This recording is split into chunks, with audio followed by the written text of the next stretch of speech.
Imagine this.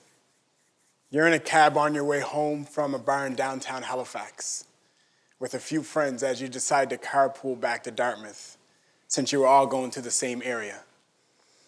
At that moment, conversation ceased at the sound and the sight of an ambulance passing by as the cab pulls over to the side to allow the ambulance to pass. Thoughts fly through your head as the flashes of sirens fade in the dark. You think to yourself, where are they going? I hope the person they're going to help is going to be okay. As conversations commenced again in the cab, sharing stories of your night out, you lose track of time as you arrive at your destination. You walk in your apartment, you're exhausted, and soon enough, you're fast asleep. About an hour later, your cell phone rings. You pick it up. It's your father on the other line. His voice deep with worry, concerned if you're okay. Once you assured him you are, the next words that you heard would change your life forever. He tells you that your close cousin and friend was killed. Your heart drops. You're hurt, confused, frustrated, empty. You're at a loss for words, in disbelief. Your body goes numb because of the guilt. You had just spent a night out with him a few hours earlier and left him to go get a cab home, back to Dartmouth. Your last words to him was, "Get home safely, bro."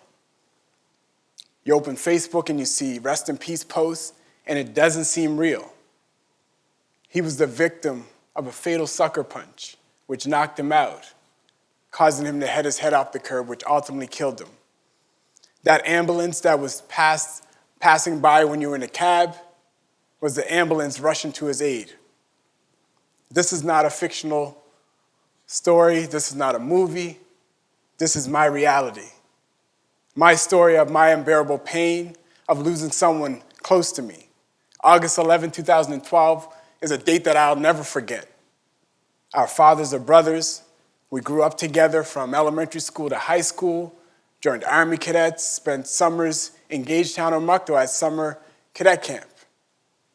The hurt and frustration and anger of losing Kaylin was the fuel that ignited me to do something different so that other families and other victims of violence did not have to experience the same pain that I was feeling at that time. I want to bring change and hope for a better future.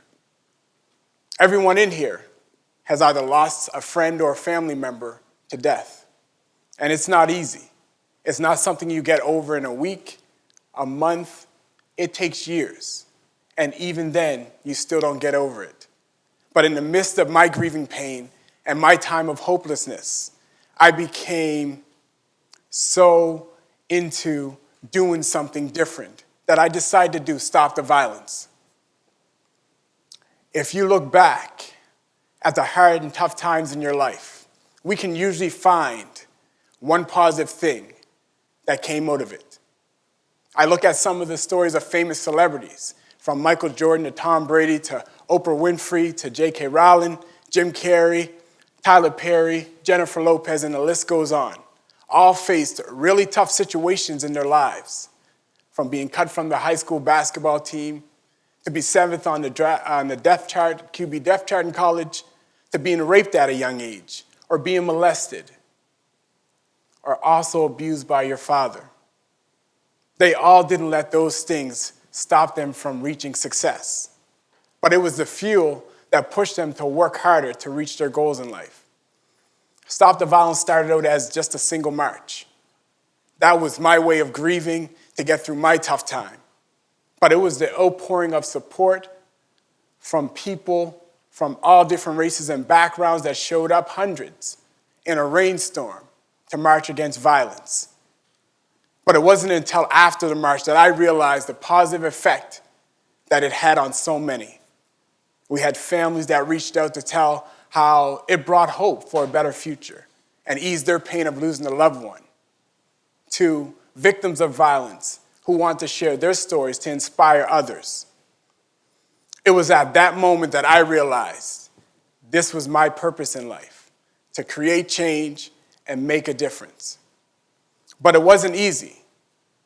Just 5 months after starting Stop the Violence, I too was assaulted, leaving me with a swollen face, some bruises and some scrapes.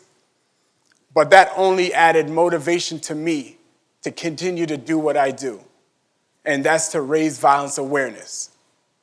See, you have to understand, in doing something positive, not everyone's going to like what you do. Not everyone's going to support you, but they say the harder the struggle, the more glorious the triumph.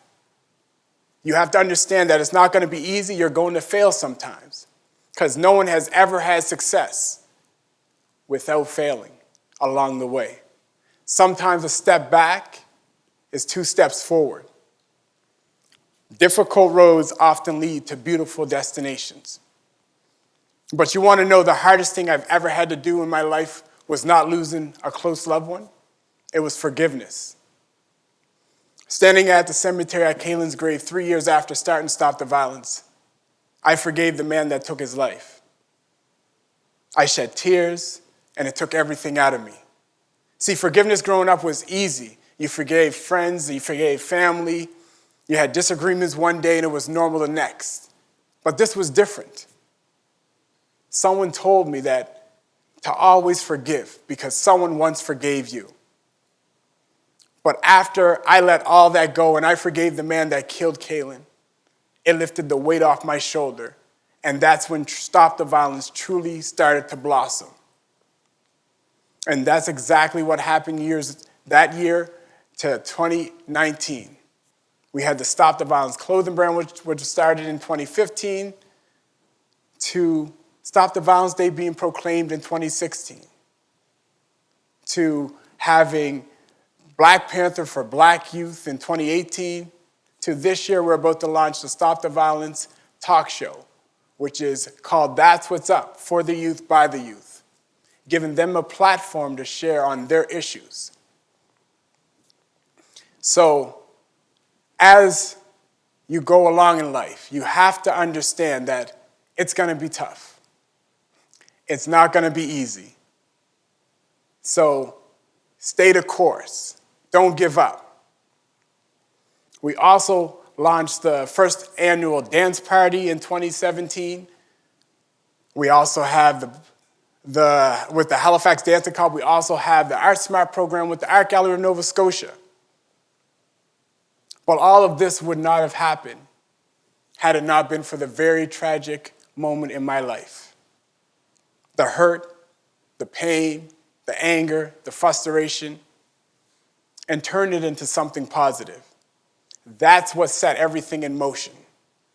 Had that life-changing event not have happened, Stop the Violence would not exist, and I wouldn't be standing here.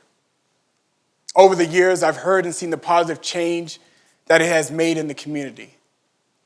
From victims of violence to families sharing their stories, to youth being inspired to do more in the community.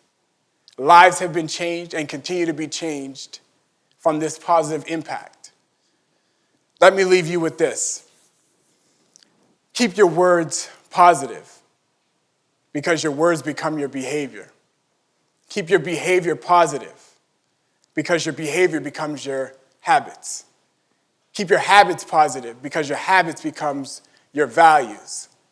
And keep your values positive because your values become your destiny. I want everyone in here to put your hand on your heart.